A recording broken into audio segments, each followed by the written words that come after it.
तू मुझे आसमां दिया और तू मुझे रास्ता दिया, निअमतों से भर दिया और सबसे बेहतर कर दिया, निअमतों से भर दिया और सबसे बेहतर कर दिया। मेरे सर से पांव तक तेरी सनाअत सब दिया, मेरे सर से पांव तक तेरे सनाअत सब दिया। देखने को आंखों देकर बोलने को लब दिया, देखने को आंखों देकर बोलने को लब दिया। बोलेन अल्लाहु আকবার। আমার মুসলমান বন্ধুগণ কবিতার ভাষায় বলতেছেন, ওগো আল্লাহ, মাথার উপরে আসমানটাকে আপনি আমাদের জন্য ছাদ বানায়া দিলেন, জমিনটাকে চলার জন্য রাস্তা বানায়া দিলেন। 3.5 হাত বডির মধ্যে কত নিয়ামত আপনি আমাদেরকে দান করলেন। দেখার জন্য চক্ষু দিলেন, বলার জন্য জবান দিলেন। কত সুন্দর করে আদর করে মোহাব্বত করে মানুষের এই চেহারাটা সৃষ্টি করলেন। হে মুসলমান যুবক রে, এই পৃথিবীর মধ্যে যত সৃষ্টিকুল আমরা দেখি, আমার আল্লাহ তাআলা কোনো কিছুকে সৃষ্টি করতে তার কুদরতি হাতের ব্যবহার করে নাই, কিন্তু আমার আল্লাহ মানুষের এই সুন্দর চেহারাটা বড় মোহাব্বত করে ভালোবেসে নিজের কুদরতি হাত দ্বারা সৃষ্টি করেছেন। আল্লাহু আকবার বলেন। এই যে বিশাল বড় বড় পাহাড়, আমার আল্লাহ তাআলা জমিনটাকে স্থির রাখার জন্য বিশাল বড় বড় পাহাড় সৃষ্টি করলেন। এই পাহাড়গুলোকে সৃষ্টি করতে আমার আল্লাহর কুদরতি হাতের ব্যবহার করার প্রয়োজন হয় নাই। আমার আল্লাহ তাআলা কুন বলেন আর ফায়াকুন হয়ে যায়। আল্লাহু আকবার বলেন। সমুদ্রের পানির মধ্যে বিশাল বড় বড় মাছ, বিশাল বড় বড় তিমি মাছ, এই বিশাল বড় বড় তিমি মাছগুলোকে সৃষ্টি করতে আমার আল্লাহর কুদরতি হাতের ব্যবহার করার প্রয়োজন হয় নাই। আমার আল্লাহ কুন বলেন আর ফায়াকুন হয়ে যায়। জঙ্গলের মধ্যে বিশাল বড় বড় হাতি, বিশাল বড় বড় জিরাফ দেখা যায়। আমার আল্লাহ তাআলা এই বিশাল বড় বড় হাতিগুলোকে সৃষ্টি করতে, বিশাল বড় বড় জিরাফগুলোকে সৃষ্টি করতে আমার আল্লাহর কুদরতি হাতের ব্যবহার করার প্রয়োজন হয় নাই। আমার আল্লাহ কুন বলেন আর ফায়াকুন হয়ে যায়। এই যে 7 তবক আসমান জমিন গ্রহ নক্ষত্র চন্দ্র তারা, আমার আল্লাহ বলেন বান্দারে, আমি আল্লাহ তাআলা 7 তবক আসমান জমিন গ্রহ নক্ষত্র চন্দ্র তারা আমি আল্লাহ আমার কুদরতি হাত দ্বারা সৃষ্টি করি নাই। আমি আল্লাহ আমার আঙ্গুলের ইশারার মাধ্যমে সৃষ্টি করলাম। আমি আল্লাহ কুন বলি আর ফায়াকুন হয়ে যায়। বিশাল বড় বড় চন্দ্র তারা আমি আল্লাহ ইশারার মাধ্যমে সৃষ্টি করলাম। 7 তবক আসমান জমিনকে আমি আল্লাহ ইশারার মাধ্যমে সৃষ্টি করলাম। জান্নাত জাহান্নামকে আমি আল্লাহ ইশারার মাধ্যমে সৃষ্টি করলাম। এ গোলাম রে, আমি আল্লাহ পাক রব্বুল আলামিন সমস্ত কুল মাখলুকাত ইশারার মাধ্যমে সৃষ্টি করেছি। আমি আল্লাহ কুন ফায়াকুন বলে সৃষ্টি করেছি, কিন্তু বান্দারে আমি আল্লাহ তোরে কুন ফায়াকুন বলে সৃষ্টি করি নাই। আমি আল্লাহ তোরে আঙ্গুলের ইশারার মাধ্যমে সৃষ্টি করি নাই। আমি আল্লাহ পাক এ বান্দারে, আমি আল্লাহ পাক রব্বুল আলামিন তোর এই সুন্দর চেহারাটাকে আমি আল্লাহ ইশারার মাধ্যমে সৃষ্টি করি নাই। আমি আল্লাহ বড় মোহাব্বত করে ভালোবেসে আমার নিজের কুদরতি হাত দ্বারা তোর সুন্দর চেহারাটাকে সৃষ্টি করলাম। বলেন সুবহানাল্লাহ। আমার মুসলমান বন্ধুগণ, কত কত নিয়ামত আল্লাহ আমাদেরকে দান করলেন। এই পৃথিবীর সমস্ত সৃষ্টিকুলকে আমাদের জন্য গোলাম বানায়া দিলেন। আমার আল্লাহ বলেন বান্দারে, দুনিয়ার সব কিছু তোর গোলাম, আমি আল্লাহ শুধু চাই তুই আমার গোলাম হয়ে যাবি। কথা বলেন ঠিক কিনা? কিন্তু বান্দা আল্লাহর গোলামি করতে চাই না, আল্লাহর নিয়ামতের শুকরিয়া আদায় করতে চায় না।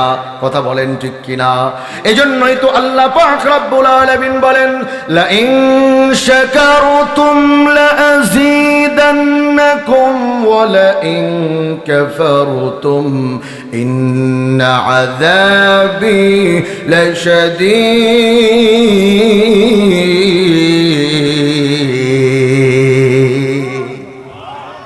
একটু আওয়াজ করে বলেন না আল্লাহু আকবার।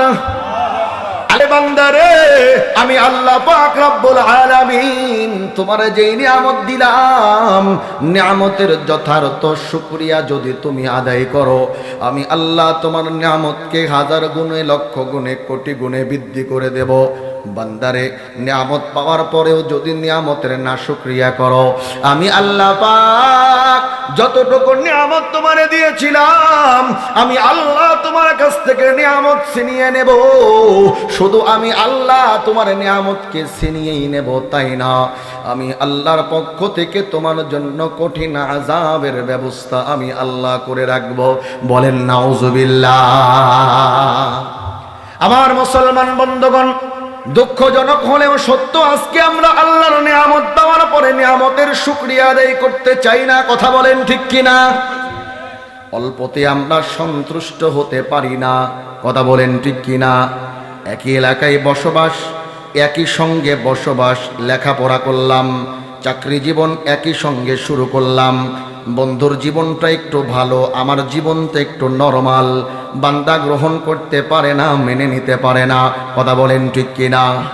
লক্ষ্য করে দেখবেন, এলাকার মধ্যে দুইজন যুবক একই সঙ্গে স্কুল লাইফ শেষ করলো, কলেজ লাইফ শেষ করলো, ভার্সিটি লাইফ শেষ করলো।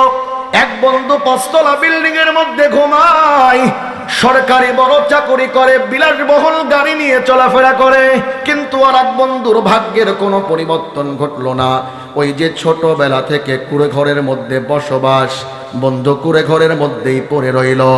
আল্লাহর কাছে অভিযোগ করে বলে, ওগো আল্লাহ, একই সঙ্গে লেখাপড়া করলাম, স্কুল লাইফ শেষ করলাম, কলেজ লাইফ শেষ করলাম, ভার্সিটি লাইফ শেষ করলাম। ও আল্লাহ গো,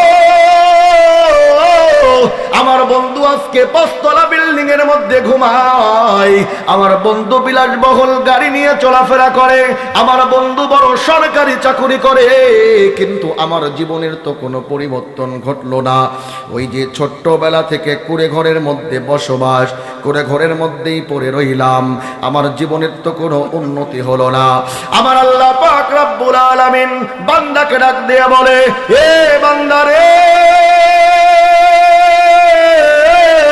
আমি আল্লাহ পাক রব্বুল আলামিন তোমারে কুড়ে ঘরের মধ্যে রাখলাম, আমি আল্লাহ ওই কুড়ে ঘরের মধ্যে 3 বেলা তোমার জন্য রিজিক পৌঁছাই।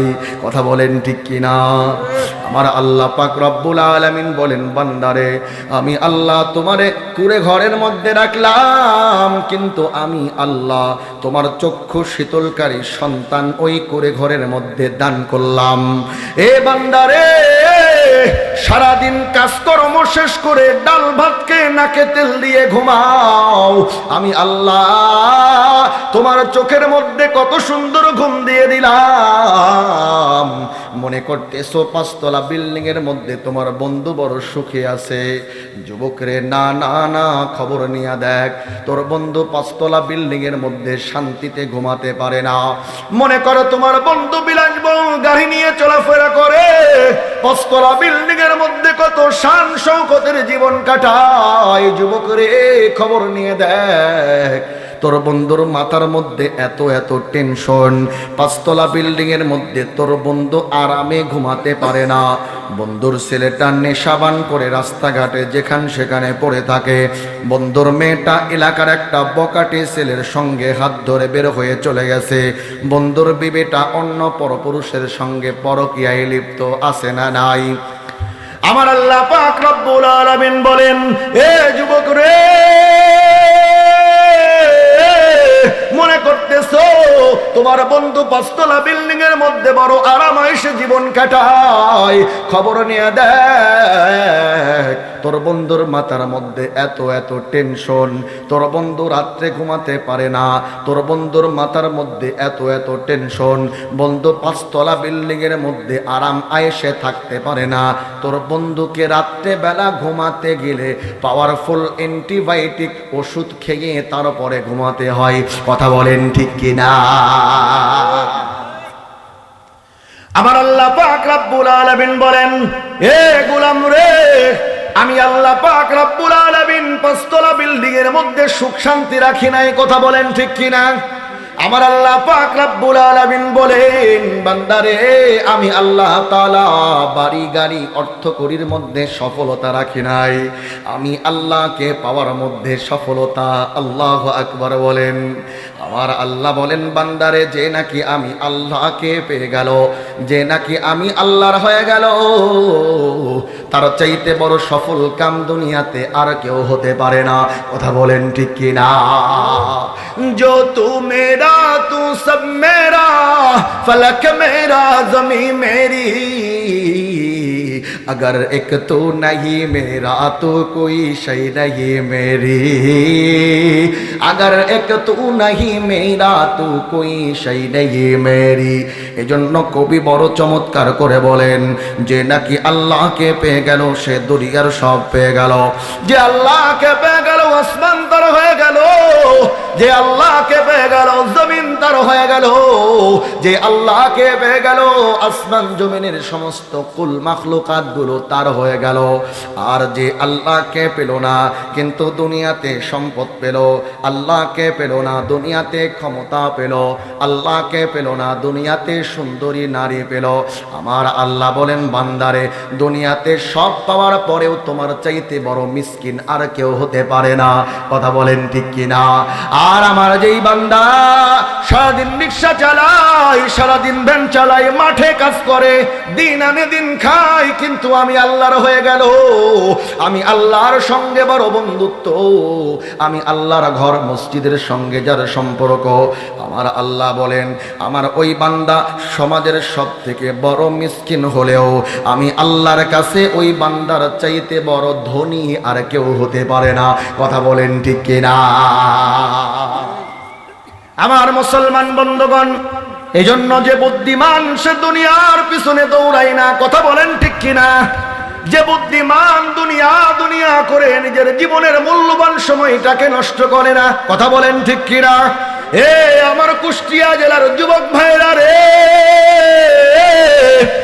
তোমার জীবনের সব থেকে মূল্যবান সময় আজকে যৌবনকালটা তুমি কোথায় কাটাও? আমার আল্লাহ বলেন, যুবক রে, তোর যৌবনকালের কত দাম আমি আল্লাহর কাছে।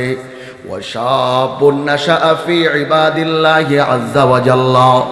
আমার আল্লাহ পাক রব্বুল আলামিন যুবককে ডেকে বলে, এ যুবক রে, আমি আল্লাহর কাছে তোমার যৌবনকালের কত দাম।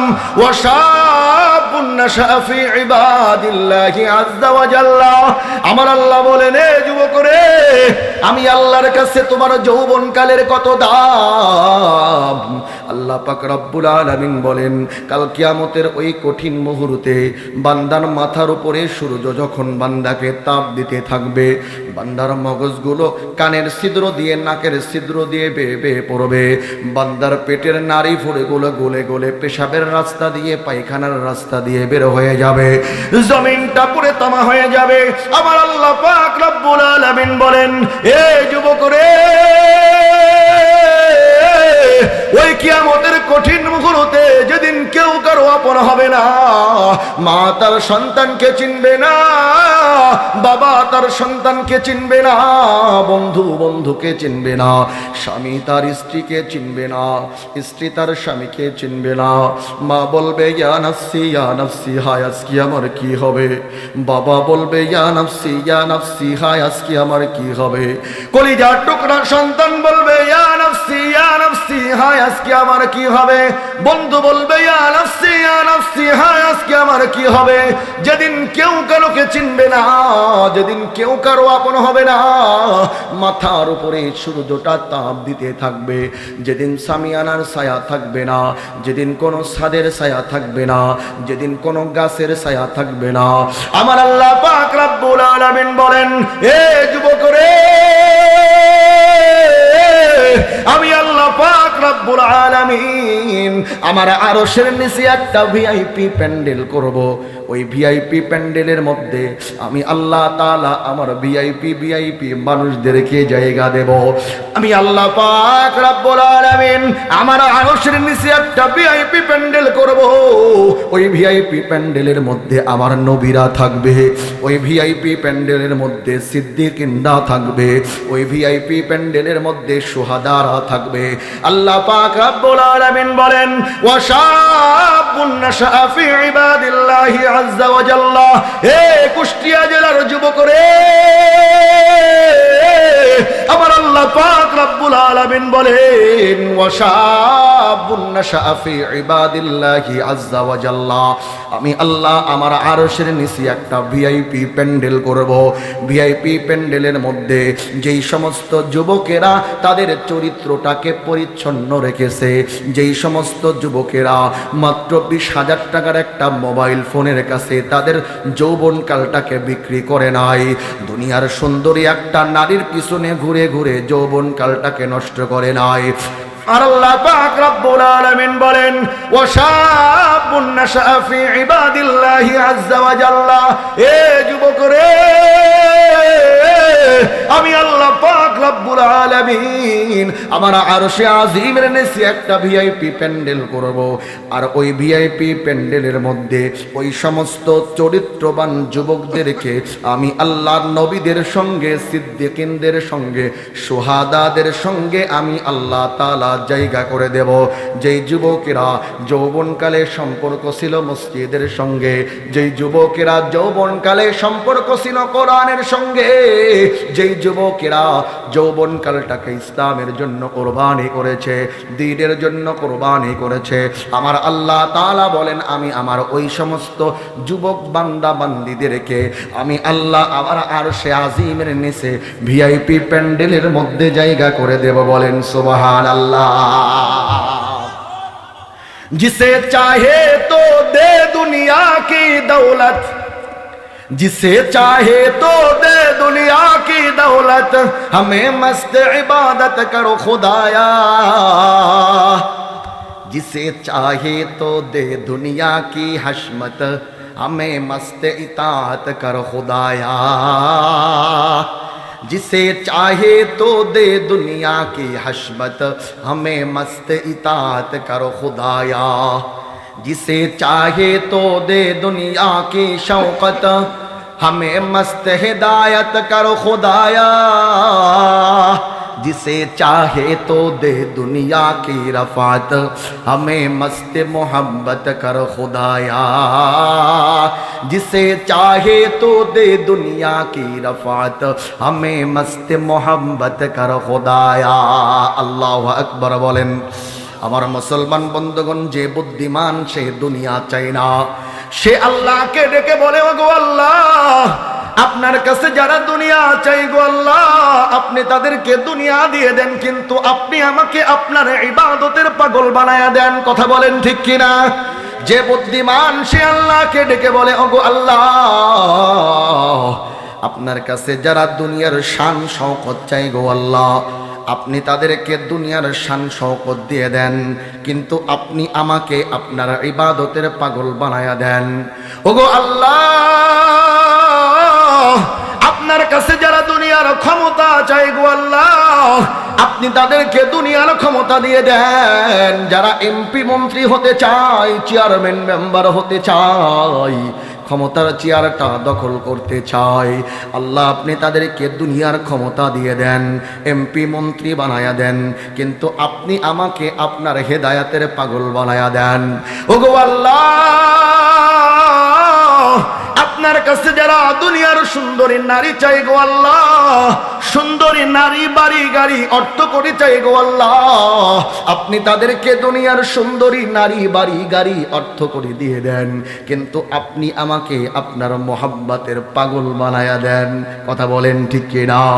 जिसे चाहे तो दे दुनिया की दौलत, हमें मस्त हिदायत करो खुदाया, जिसे चाहे तो दे दुनिया की रफात, हमें मस्त मोहब्बत करो खुदाया, जिसे चाहे तो दे दुनिया की रफात, हमें मस्त मोहब्बत करो खुदाया, ला इलाहा इल्लल्लाह। কি শুনাই আছে আমি টক করি টক কইলে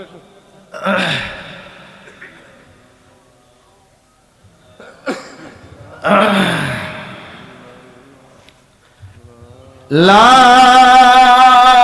ইলাহা ইল্লাল্লাহু মুহাম্মাদুর রাসূলুল্লাহ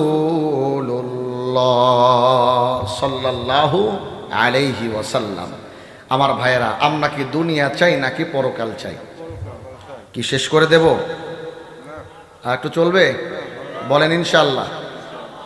সামনে আরো মজার কথা আছে, শুনবেন তো ইনশাল্লাহ।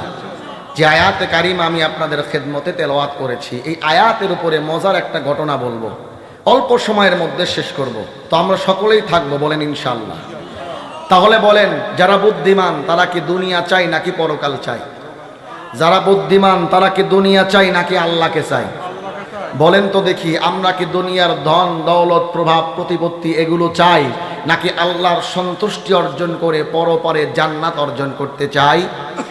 নিঃসন্দেহে আমাদের দিলের সকলের কমন চাহিদা, আমরা পরপারে আল্লাহর জান্নাত অর্জন করতে চাই। কথা বলেন ঠিক কিনা? বলেন তো দেখি, জান্নাত কি আমাদের?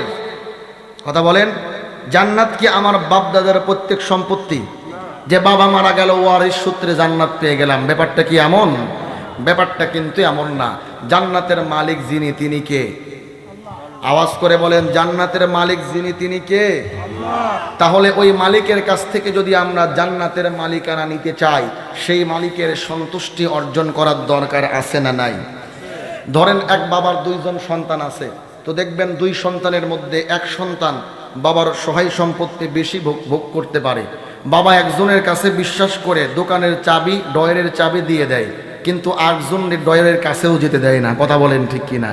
তো দেখবেন যেই সন্তানটা বাবার কথা শোনে, বাবার মন জয় করে চলে, তো ওই সন্তানের প্রতি বাবার অগাধ বিশ্বাস, বাবা সব কিছু সন্তানের জন্য ছেড়ে দেয়। কিন্তু যেই সন্তানটা বাবার কথা শুনে না, এখান সেখানে অকাম কুকাম করে, টাকা পয়সা নষ্ট করে, তো বাবা তার সন্তানকে সম্পদের ভাগ দিতে চায় না, মানে ডয়ারের চাবি, ক্যাশপাতি তার হাতে দিতে চায় না। কথা বলেন ঠিক কিনা? মুহতারাম হাজিরিন, অনুরূপভাবে আল্লাহর সন্তুষ্টি অর্জন করে যদি আমরা পরপারে জান্নাত অর্জন করতে চাই, তাহলে যে কাজ করলে আমার আল্লাহ সন্তুষ্ট হবেন সে কাজ আমাদেরকে করতে হবে। কথা বলেন ঠিক কিনা?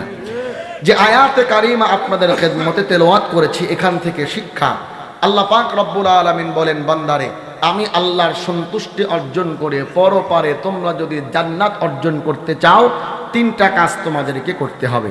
খুব ভালো করে বুঝবেন, জান্নাত অর্জন করার বহু ফর্মুলার কথা আমার আল্লাহ কোরআনের মধ্যে বলে দিয়েছেন, বহু ফর্মুলার কথা বলেছেন। এটা একটা শর্টকাট ফর্মুলা।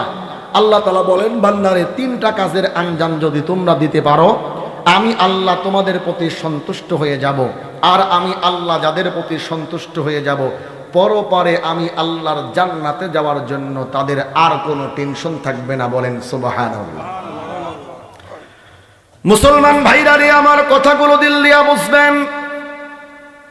সময় যেহেতু স্বল্প, আমি আমার আলোচনাকে দীর্ঘায়িত করতে চাই না, শুধুমাত্র কেবলমাত্র আপনাদের খেদমতে এই মেসেজটাই দিতে চাই। দুনিয়াতে কোন কাজের মাধ্যমে আল্লাহর সন্তুষ্টি অর্জন করে পরপারে আল্লাহর জান্নাত আমরা অর্জন করতে পারব? আল্লাহ পাক রব্বুল আলামিন বলেন, বান্দারে, তিনটা কাজের আঞ্জাম যদি তোমরা দিতে পারো, আমি আল্লাহ তাআলা তোমাদের প্রতি সন্তুষ্ট হয়ে যাব, আর আমি আল্লাহ যাদের প্রতি সন্তুষ্ট হয়ে যাব, পরপারে আমি আল্লাহর জান্নাতের 8টা দরজা তাদের জন্য উন্মুক্ত করে দেব। বলেন আল্লাহু আকবার। এক নম্বরে আল্লাহ পাক রব্বুল আলামিন বলেন, এ বান্দারে, আমি আল্লাহ পাক রব্বুল আলামিন তোমাদেরকে যেই নিয়ামত দিলাম, নিয়ামতের যথাযথ শুকরিয়া আদায় করবে। এক নম্বরে কি বলেন তো দেখি? নিয়ামতের যথাযথ শুকরিয়া। কথা বলেন ঠিক কিনা? আমরা কি আল্লাহর নিয়ামতের শুকরিয়া আদায় করতে চাই? আওয়াজ করে বলেন, আমরা কি আল্লাহর নিয়ামতের শুকরিয়া আদায় করতে চাই? মুসলমান বন্ধুগণ, যদি আল্লাহর পক্ষ থেকে ভালোটা ফাইসালা হয় ওইটাকে ভালোভাবে গ্রহণ করি, কিন্তু যদি একটু মন্দটা ফাইসালা হয় ওইটাকে বান্দা গ্রহণ করতে পারে না। কথা বলেন ঠিক কিনা? একজন ব্যবসায়ী 20 বছর যাবত ব্যবসা করে, 20 বছরে ব্যবসা বাণিজ্য করে, বাড়ি করলো, গাড়ি করলো, মিল ফ্যাক্টরি করলো, 20 বছর যাবত ব্যবসার মধ্যে লাভ আর লাভ। বান্দা বড় খুশি, আল্লাহর নিয়ামতের শুকরিয়া আদায় করে, সম্পদ থেকে দান সদকাও করে।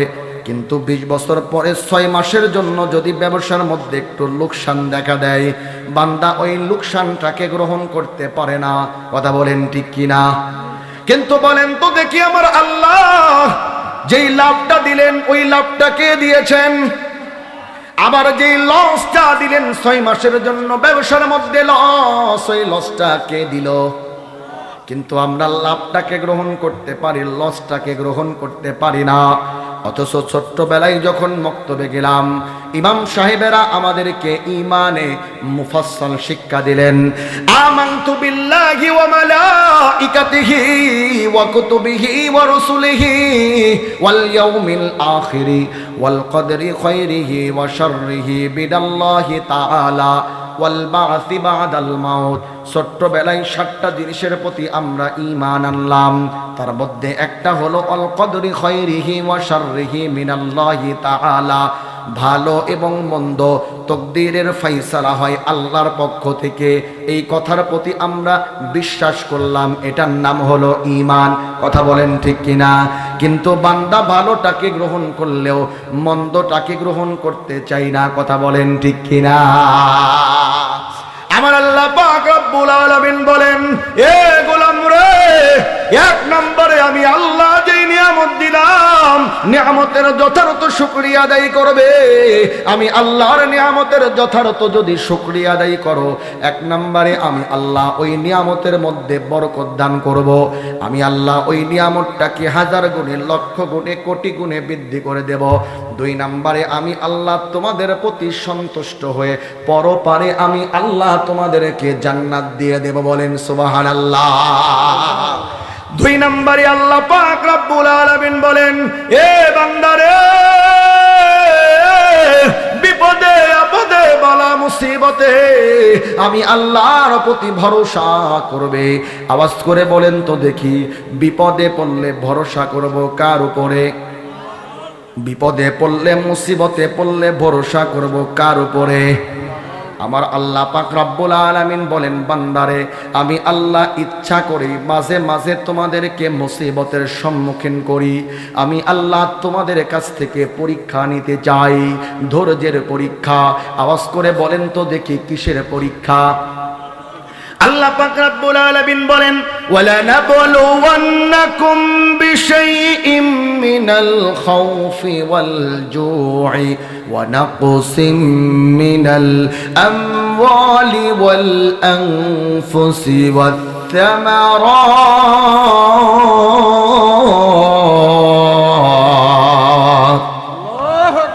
আল্লাহ পাক রব্বুল আলামিন বলেন, এ বান্দারে, আমি আল্লাহ পাক রব্বুল আলামিন তোমাদের কাছ থেকে ধৈর্যের পরীক্ষা নিতে চাই। এজন্য আমি আল্লাহ মাঝে মাঝে তোমাদেরকে পরীক্ষা নেই।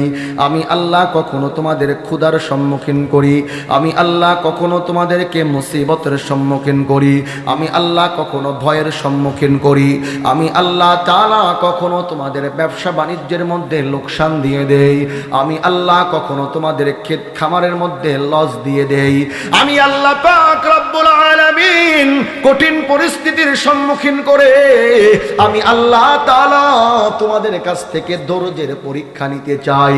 আমি আল্লাহ দেখতে চাই এই কঠিন পরিস্থিতির সম্মুখীন হওয়ার পরেও বান্দা তুমি নিরাশ হয়ে যাও নাকি আমি আল্লাহর প্রতি ভরসা করো। আমি আল্লাহ পাক আমার পয়গম্বর আদম থেকে শুরু করে নিয়ে মুহাম্মদুর রাসূলুল্লাহ সাল্লাল্লাহু আলাইহি ওয়াসাল্লাম পর্যন্ত যত নবী রাসূল আমি আল্লাহ তাআলা দুনিয়াতে পাঠিয়েছি, আমি আল্লাহ আমার প্রত্যেক পয়গম্বরের কাছ থেকে এই ধৈর্যের পরীক্ষা আমি আল্লাহ নিয়েছি। আমি আল্লাহ আমার পয়গম্বর আইয়ুবের কাছ থেকে ধৈর্যের পরীক্ষা নিলাম। আইয়ুব আলাইহিস সালাতু ওয়াস সালাম 18 বছর পর্যন্ত রোগাক্রান্ত থাকলো। এ যুবক রে, আমার আল্লাহ পাক রব্বুল আলামিন আইয়ুবরে কেমন ধৈর্য দান করেছেন। 18 বছর পর্যন্ত আইয়ুব মারাত্মক রোগে আক্রান্ত। পয়গম্বর আইয়ুব আলাইহিস সালামের গোটা দেহটা ঘা পসরা দিয়ে পচে গেল। আইয়ুব আলাইহিস সালামের দেহের মধ্যে এমন একটা জায়গা নাই যেই জায়গার মধ্যে একটা সুতা প্রবেশ করানো যায়। পয়গম্বর আইয়ুব আলাইহিস সালামের গোটা দেহটা পচে গেল, দেহ থেকে দুর্গন্ধ বের হয়ে গেল। আইয়ুব আলাইহিস সালাম এলাকার মধ্যে আর থাকতে পারলেন না। আইয়ুব আলাইহিস সালাম আপন মানুষদেরকে হারিয়ে ফেললেন। বন্ধু বান্ধবেরা আইয়ুব আলাইহিস সালামের কাছ থেকে বিদায় নিল, স্ত্রীরা আইয়ুব আলাইহিস সালামের কাছ থেকে বিদায় নিল, সন্তানেরা আইয়ুব আলাইহিস সালামের কাছ থেকে বিদায় নিল। পয়গম্বর আইয়ুব আলাইহিস সালাম 18 বছর পর্যন্ত রোগাক্রান্ত। এ যুবক রে, সামান্য একটা রোগের মধ্যে যদি আক্রান্ত হই, রোগটা যদি 6 মাস দীর্ঘায়িত হয়, বড় অস্থির হয়ে যায়। কথা বলেন ঠিক কিনা? আল্লাহরে দেখে বলি, ওগো আল্লাহ, আপনি কি আর কাউরে চোখে দেখেন নাই? আমার এই জটিল রোগটা দিয়েছেন। আইয়ুব আলাইহিস সালাম কি আমার আল্লাহ কেমন ধৈর্য দিলেন। 18 বছর পর্যন্ত পয়গম্বর আইয়ুব আলাইহিস সালাতু ওয়াস সালাম রোগাক্রান্ত থাকলেন, কিন্তু একটা বারের জন্য আল্লাহকে ডেকে বললেন না, ওগো আল্লাহ, আমি পয়গম্বর আইয়ুবের কি অপরাধ, কেন আমি পয়গম্বর আইয়ুবের এমন কঠিন রোগ দিলেন? ওগো আল্লাহ, 24টা ঘন্টা আমি আইয়ুব আপনার সিজদার মধ্যে পড়ে থাকি। 24টা ঘন্টা আমার জিহ্বাটা আপনার জিকির দ্বারা ভিজানো থাকে। 24টা ঘন্টা আমি আপনারে ডাকতে থাকি। কোন অপরাধে আমি আইয়ুবরে এমন শাস্তি দিলেন? 18 বছর পর্যন্ত এমন রোগ দিয়ে দিলেন, গোটা দেহের মধ্যে ঘা পসরা দিয়ে ভরে গেল। আমার দেহের মাংসগুলো খুশে খুশে পড়ে যায়, দেহের মধ্যে পোকা ধরে গেল, পোকাগুলো আমার দেহের রক্ত মাংসগুলো চুষে চুষে খায়। ও আল্লাহ গো, আমি আইয়ুবরে এমন রোগ কেন আপনি দিলেন গো আল্লাহ? আইয়ুব আলাইহিস সালাম একটা বারের জন্য বলে নাই, 18 বছর পর্যন্ত ধৈর্য ধারণ করলেন। আল্লাহু আকবার বলেন। মুসলমান বন্ধুগণ, পয়গম্বর আইয়ুব আলাইহিস সালাম আমার আল্লাহ তাআলা পয়গম্বর আইয়ুব আলাইহিস সালামকে এত সম্পদ দান করেছিলেন, বিশাল বড় রাজত্ব। আইয়ুব আলাইহিস সালামের কোনো কিছুর অভাব নাই।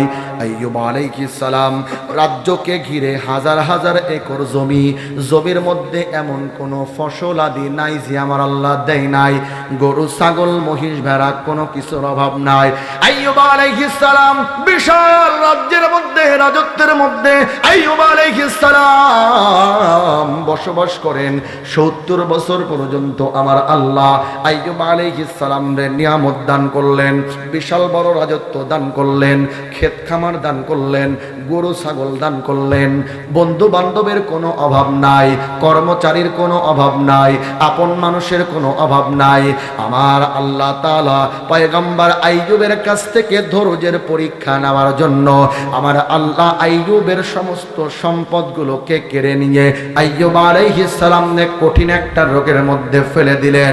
একদিন 2 দিন না, পয়গম্বর আইয়ুব আলাইহিস সালাম 18 বছর পর্যন্ত রোগাক্রান্ত থাকলেন। কিন্তু একটা বারের জন্য ধৈর্য হারা হয় নাই। বলেন সুবহানাল্লাহ। কত বছর? একটু আওয়াজ করে বলেন, আইয়ুব কত বছর রোগাক্রান্ত ছিলেন? 18 বছরে 18 সেকেন্ডের জন্য পয়গম্বর আইয়ুব চিন্তিত হয় নাই। আল্লাহু আকবার বলেন। আমার মুসলমান বন্ধুগণ, মিস্টার ইবলিস তো আল্লাহকে এসে বলতেছে, আল্লাহ আপনার পয়গম্বর আইয়ুব এই যে 24টা ঘন্টা আপনার পায়ে সিজদা করে পড়ে থাকে, 24টা ঘন্টা তার জিহ্বার মধ্যে আপনার জিকির, আপনার পয়গম্বর আইয়ুব কেন আপনার গুণকীর্তন করে আপনি কি জানেন? আল্লাহ বলে, কেন? বলে, ওই যে আপনি তারে 70 বছর পর্যন্ত বিশাল এক রাজত্ব দিয়েছেন, এজন্য আপনার পয়গম্বর আইয়ুব আপনার এত গুণকীর্তন করে। যার নুন খাবে তার তো একটু গুণ গাইতে হয়, এজন্য আপনার পয়গম্বর আইয়ুব আপনার এত গুণকীর্তন করে। আপনি আপনার পয়গম্বর আইয়ুবের কাছ থেকে এই সম্পদগুলো কেড়ে নেন, দেখবেন আইয়ুব বড় হতাশ হয়ে যাবে, একটা বারের জন্য আপনার রব বলে ডাকবে না। বলেন নাউজুবিল্লাহ। কে বলতেছে? মিস্টার ইবলিস আল্লাহরে বলতেছে। তো আমার আল্লাহ বলেন, মিস্টার ইবলিস তোমার কথা মিথ্যা, তুমি সত্য বলো নাই। মিস্টার ইবলিস বলে, আল্লাহ যদি বিশ্বাস না হয় তো আমার সঙ্গে আপনি চ্যালেঞ্জ ধরেন। আল্লাহ বলেন, ঠিক আছে, চ্যালেঞ্জ। মিস্টার ইবলিস বলে, আল্লাহ আপনি আমার বিশেষ ক্ষমতা দান করেন, যেই বিশেষ ক্ষমতা বলে আমি আইয়ুবরে পথভ্রষ্ট করতে পারবো। আল্লাহ বলেন, যা মিস্টার ইবলিস, তোরে বিশেষ ক্ষমতা দিয়ে দিলাম, দেখি তুই কেমনে আমার পয়গম্বর আইয়ুবরে নিরাশ করতে পারিস, আমার পয়গম্বর আইয়ুবরে কেমনে পথভ্রষ্ট করতে পারিস, আমি তোরে দেখতে চাই। আমার মুসলমান বন্ধুগণ, বড় লম্বা চওড়া ঘটনা সংক্ষেপে আমি আপনাদের খেদমতে বলার জন্য চেষ্টা করতেছি। শুনবেন না? শেষ করে দেব? শেষ করব?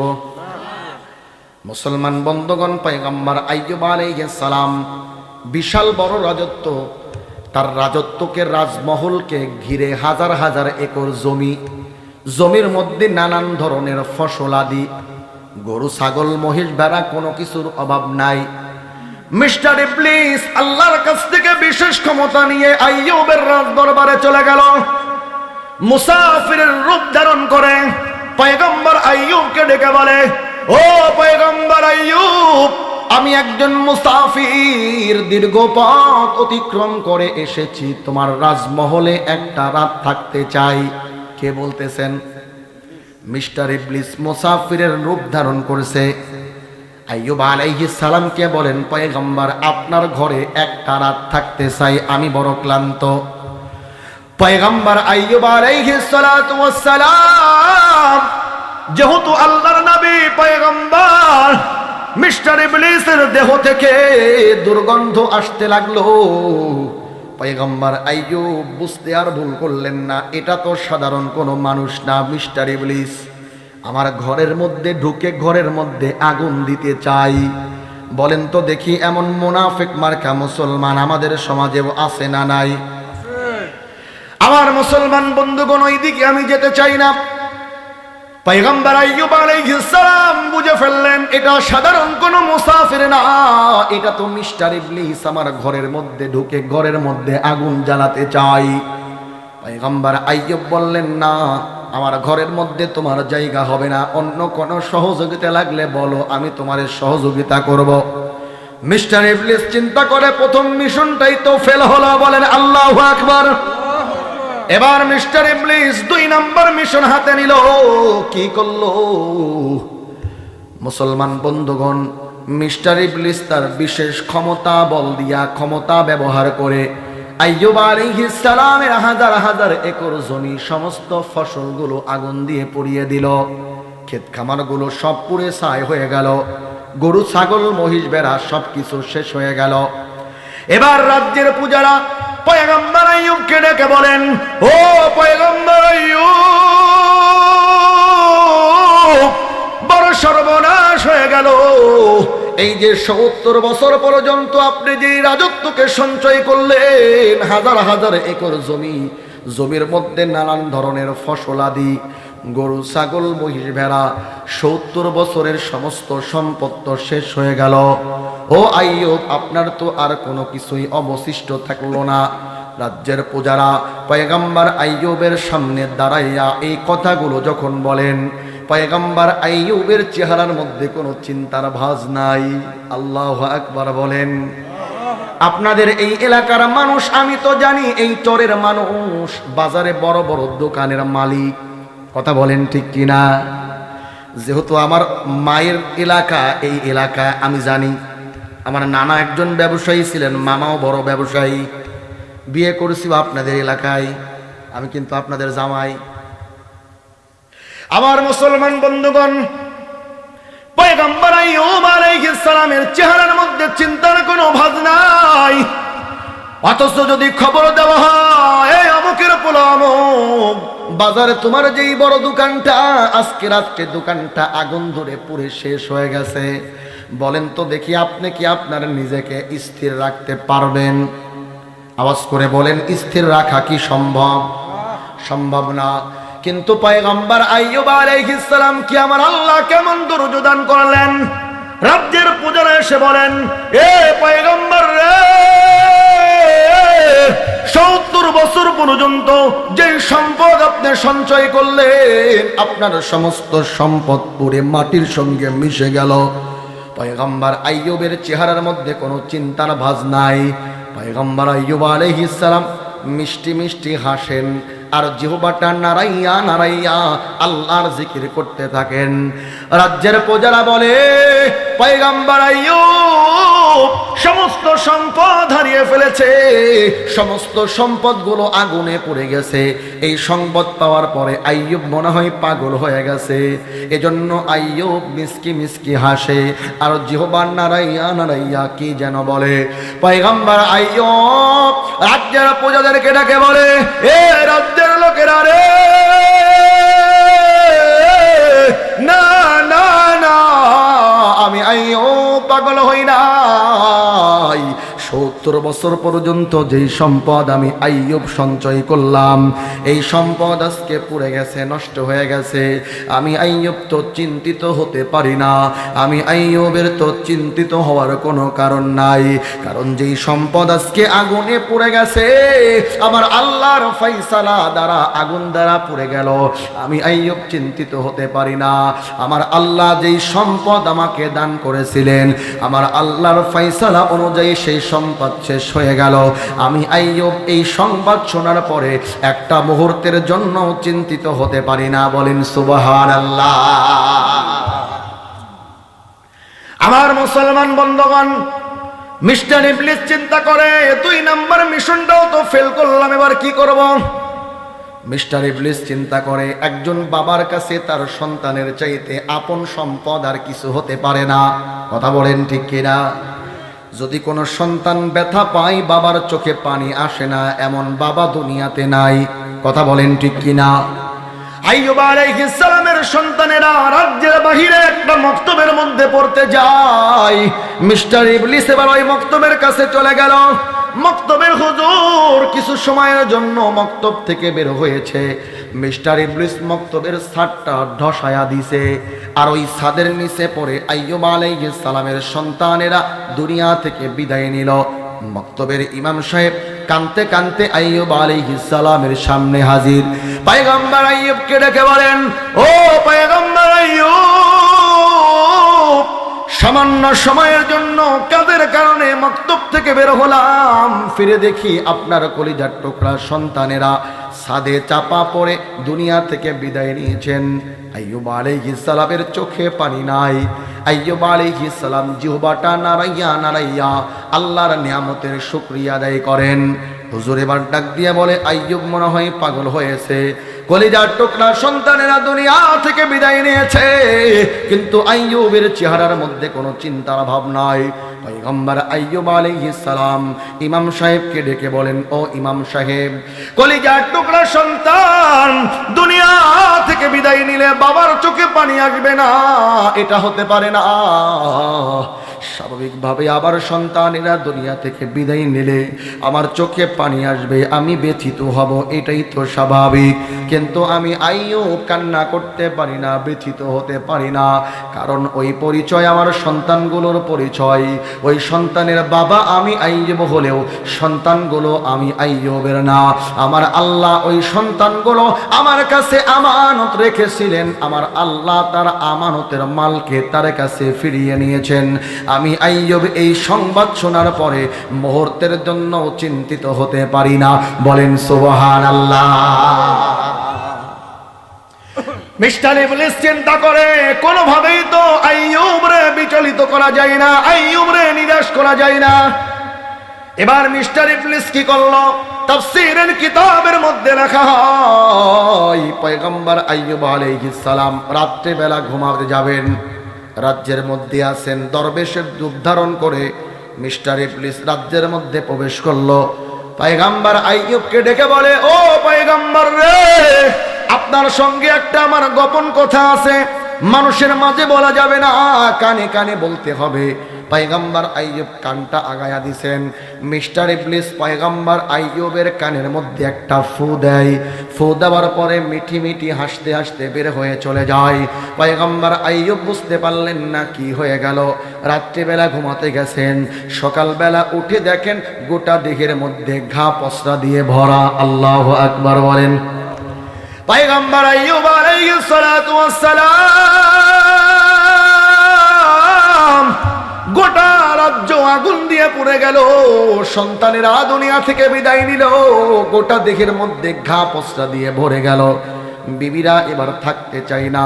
তাফসীরের কিতাবের মধ্যে লেখা হয় পয়গম্বর আইয়ুবের বিবি ছিল 3 জন। এই কন্ডিশন দেখে 2 জন বিবি বিদায় নিয়ে চলে গেল, শুধুমাত্র থেকে গেলেন বিবি রহিমা। আল্লাহু আকবার বলেন।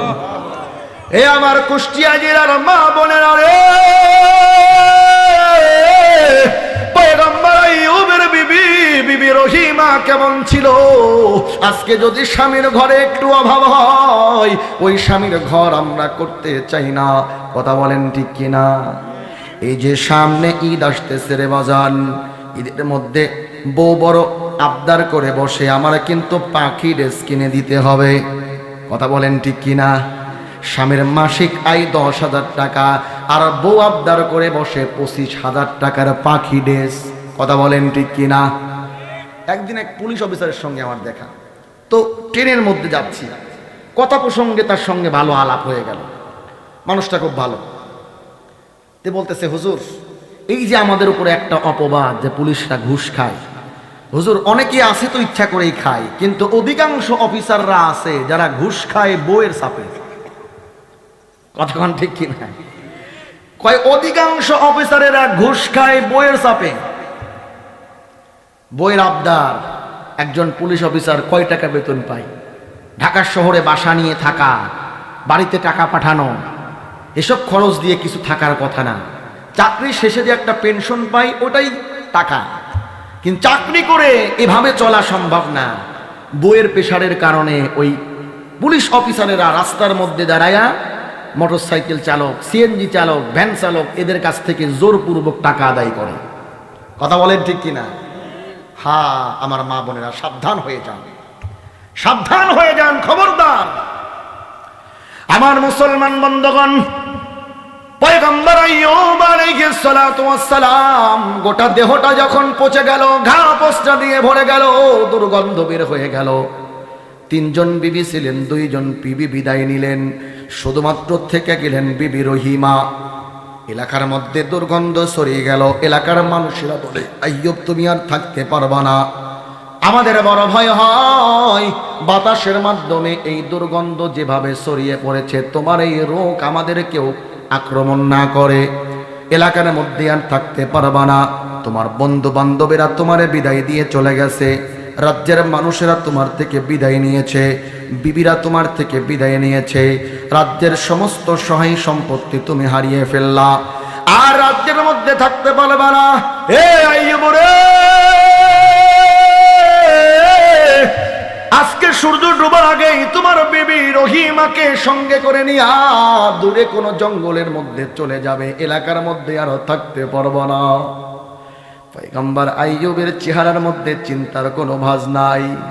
কলিজার টুকরা সন্তানেরা বিদায় নিয়ে চলে গেল, সমস্ত সম্পদ হারিয়ে ফেললো, বিবিরা বিদায় নিয়ে চলে গেল, বন্ধু বান্ধবেরা আইয়ুবরে বিদায় দিয়ে চলে গেল।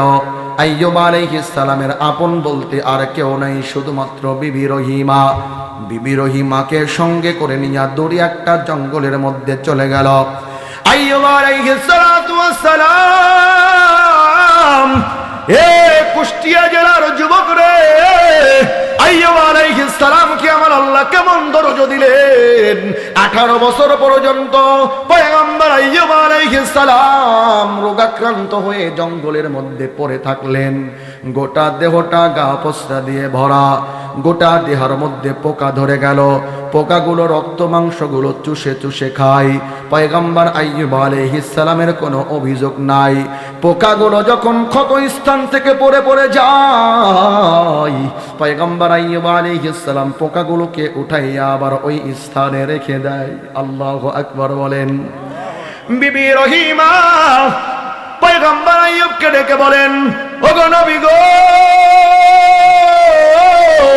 ওই পোকাগুলো প্রতিনিয়ত আপনারে কষ্ট দেয়, আপনার দেহের রক্ত মাংসগুলো চুষে চুষে খায়। পোকাগুলো আপনার দেহ থেকে পড়ে গেলেই তো আপনি ভালো থাকেন, পোকাগুলোকে কেন জমিন থেকে উঠাইয়া আবার স্থানে রেখে দেন? পয়গম্বর আইয়ুব আলাইহিস সালাম বিবি রহিমাকে ডেকে বলে, এ রহিমা রে, আমি পয়গম্বর আইয়ুবের বড় ভয় হয়, কাল কিয়ামতের ময়দানে পোকাগুলো আল্লাহর সামনে দাঁড়াইয়া আমারে কাঠগড়ার মধ্যে দাঁড় করাইয়া পোকাগুলো যদি অভিযোগ করে, ওগো আল্লাহ, আমাদের রিজিক আপনার পয়গম্বর আইয়ুবের রক্ত মাংসের মধ্যে রেখেছিলেন, কিন্তু আইয়ুব তার রক্ত মাংস আমাদেরকে খেতে দেয় নাই, দেহ থেকে উপরে উপরে ফেলে দিয়েছে। পয়গম্বর আইয়ুব বিবি রহিমাকে ডেকে বলে, ও বিবি রে, আমি পয়গম্বরের বড় ভয় হয়, কাল কিয়ামতের ময়দানে এই পোকাগুলো যদি আল্লাহর সামনে অভিযোগ দেয়, আমি পয়গম্বর আইয়ুব আল্লাহর সামনে দাঁড়াইয়া কি জবাব দেব?